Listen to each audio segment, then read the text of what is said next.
વડોદરા શહેરમાં વિવિધ વિસ્તારના લોકો ઓછા પ્રેશરથી મળતા પાણી તેમજ અશુદ્ધ પાણી મુદ્દે પરેશાન છે। અકોટા ગામ મસ્જિદ ફળિયામાં છેલ્લા 3 મહિનાથી દૂષિત પાણીના ગંભીર સમસ્યાથી નાગરિકો ત્રસ્ત છે।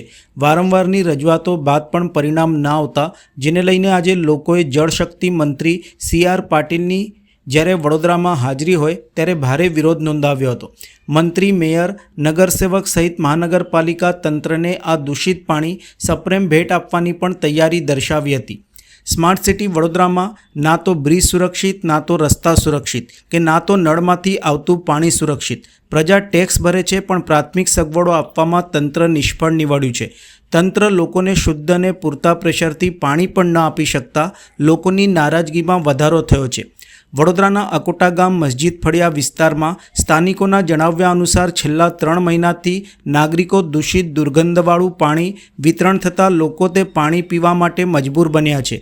આ સમસ્યાની ફરિયાદો છતાં પણ મહાનગરપાલિકા દ્વારા કોઈ યોગ્ય પગલાં ન લેવાતા અગાઉ વડીવાડી ખાતે રજૂઆત કરી હતી, જે બાદ થોડા દિવસ બાદ પાણી સારું પણ આવ્યું હતું, પણ હવે છેલ્લા 3 મહિનાથી પરિસ્થિતિ ફરી પાછી જેસે તે થઈ છે। સ્થાનિકોના પ્રશ્નને લઈને વડોદરા શહેર કોંગ્રેસ મહામંત્રી ચિરાગ શાહે પણ વિસ્તારની મુલાકાત લીધી હતી તથા તંત્ર સામે ઉગ્ર આક્રોશ ઠાલવ્યો હતો।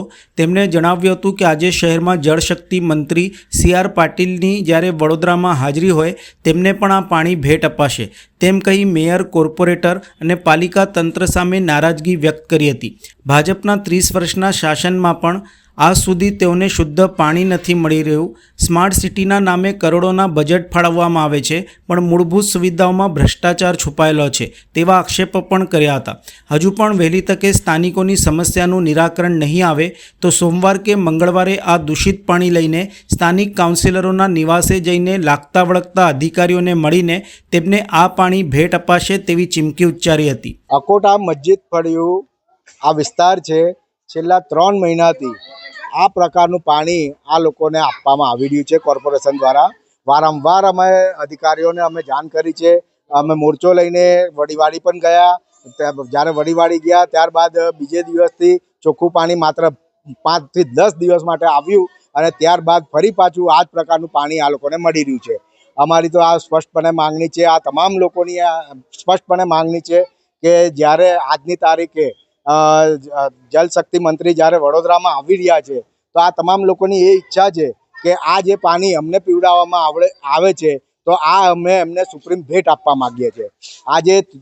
આ જે પ્રાથમિક સુવિધા છે, આ જે રોડ, રસ્તા, પાણી, ડ્રેનેજ 30 વર્ષના શાસનમાં જો તમે એ પ્રાથમિક સુવિધા જો તમે જનતાને ના આપી શકતા હોય તો ધિક્કાર છે તમારા આ શાસન ઉપર। તમારે શાસન કરવાના લાયક જ નથી, તમારે શાસન છોડી દેવું જોઈએ। ઇલેક્શનમાં ઊભું પણ ના રહેવું જોઈએ। માત્ર ઇલેક્શનમાં ઊભા રહો છો ત્યારે વોટ માગવા અહીંયા આવો છો અને આ લોકોને જ્યારે પ્રાથમિક સુવિધા તમે આપી નહીં શકતા તો તમને એ રાઇટ જ નથી કે તમારે ઇલેક્શનમાં ઊભું રહેવું જોઈએ। મારે તો સ્પષ્ટપણે એ બીજું કહેવું છે કે આ પ્રકારનું જે પાણી છે આ લોકોની બીજી એક માંગ છે કે આ જો તાત્કાલિક ધોરણે આ લોકોનો પ્રોબ્લેમ જો રિઝોલ્વ નહીં થાય તો સોમવાર કે મંગળવારે આ જે પાણી એમને પીવું પડે છે હાલની તારીખમાં, આ પાણી તમામ લાગતા વળગતા અધિકારીઓ, તમામ લાગતા વળગતા જે અહીંયાના ચૂંટાયેલી પાંખો છે એ લોકોના ઘરે જઈને આ લોકો આંદોલન કરવા માંગે છે। જે બાળકો દેશનું ભવિષ્ય છે તેવા બાળકોએ પણ દૂષિત પાણીને લઈને મીડિયા સમક્ષ પોતાની વ્યથા ઠાલવી હતી। એક દીકરીએ સવાલ ઉઠાવ્યો હતો કે જલ એ જીવન છે તેવું કહેવાય છે, તો શું આ દૂષિત જળ એ જીવન છે? આ સમસ્યાથી સ્થાનિકો છેલ્લા 3 મહિનાથી પરેશાન છે પણ સંબંધિત તંત્ર કોઈ કામગીરી કરતું નથી। દૂષિત પાણીથી લોકોને આરોગ્યની સમસ્યાઓ પણ ઊભી થઈ છે પણ કોઈ પગલાં લેવાતા નથી। હજુ પણ વિસ્તારની સમસ્યાનું નિરાકરણ નહીં આવે તો અમે સ્થાનિક કાઉન્સિલરો, અધિકારીઓને આ પાણી ભેટ આપીશું તેમ નાની દીકરીએ પણ જણાવ્યું હતું।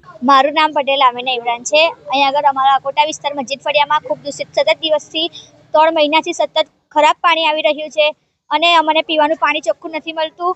અહીંયા આગળ હાલ તમે જોઈ શકો છો કે આવું કાળું અને ગોચું પાણી આવે છે। અમને લાગે છે કે અમારા પાણીની લાઈન સાથે ગટરની લાઈન મિક્સ થઈ ગઈ છે, એના માટે અમારે ત્યાં આવું ખરાબ પાણી આવે છે। એમ મોદી સરકાર કહે છે કે જલ એ જ જીવન છે, તો આ જીવન અમારું આવું જીવન કાળું પાણી આપીને અમારું જીવન તમે સુધારવા માંગો છો એવું? અહીંયા આગળ તમે આવો છો તો કહો છો કે અમને વોટ આપો, અમે તમને પાણી ચોખ્ખું આપશું, રસ્તા બનાવી આપશું, તો તમે અમારા પાસેથી વોટ લઈને તમારી ફરજ નિભાવો છો ને પછી કશું કરતા જ નથી. પહેલાં પણ અમે વડીવાડી ગયા હતા ત્યારે 5-10 દિવસ માટે જ ચોખ્ખું પાણી આપ્યું. ત્યાર પછી સતત પાછું 1 મહિનાથી આવું ખરાબ પાણી આવી રહ્યું છે. 3 મહિનાથી કોઈ અહીંયા આગળ અમારો નિકાલ જ નથી કરતું. હવે અમારી માંગ છે કે આજે વડોદરાના જલમંત્રી આવી રહ્યા છે તો અમે તેમને આ સુપ્રીમ ભેટ પાણી પીવડાવવા માંગીએ છીએ અને હવે જો આ નિકાલ નહીં આવે તો અમે કોર્પોરેટર અને જલના બધા જ મંત્રીઓને આ પાણી પીવડાવવામાં આવશું. આ પાણી પીવાથી કેવા રોગચાળા પેદા થઈ જાય? બધાને ચામડીના રોગ થાય છે, કોલેરિયા, મેલેરિયા અને કમરો જેવા બધાને જ રોગ થાય છે.